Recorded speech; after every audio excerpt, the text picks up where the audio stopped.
एक वृद्ध ट्रेन में सफ़र कर रहा था। संयोग से वह कोच खाली था। तभी 8-10 लड़के उस कोच में आए और बैठकर मस्ती करने लगे।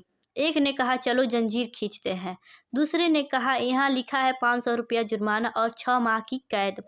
तीसरे ने कहा, इतने लोग हैं, चंदा करके 500 रुपया जमा कर देंगे।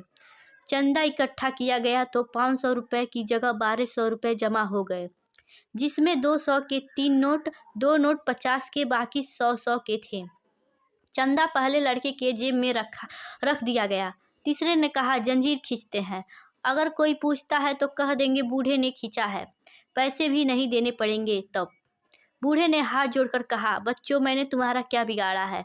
मुझे क्यों फंसा रहे हो? लेकिन नहीं, जंजीर खींची गई। टीटी आया सिपाही के साथ। लड़कों ने एक स्वर में कहा, बूढ़े ने जंजीर खींची है। टीटी बूढ़े से बोला, शर्म नहीं आती इस उम्र में ऐसी हरकत करते हो? बूढ़े ने हाथ जोड़कर कहा, साहब, मैंने जंजीर खींची है, लेकिन मेरी एक बहुत मजबूरी थी। उसने पूछा, क्या मजबूरी थी? बूढ़े ने कहा, मेरे पास केवल 1200 रुपये थे, जिसे इन लड़कों ने छीन लिए हैं और पहले लड़के ने अपनी जेब में रखे हैं, जिसमें 200 के 3 नोट, 2 नोट 50 के, बाकी 100-100 के हैं।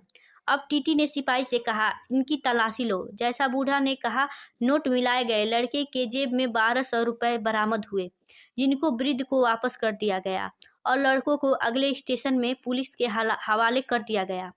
पुलिस के साथ जाते समय लड़कों ने वृद्ध की ओर घूर के देखा तो वृद्ध ने सफ़ेद दाढ़ी पर हाथ फेरते हुए कहा, बेटा, ये बाल यूं ही सफ़ेद नहीं हुए हैं। धन्यवाद। Like and subscribe.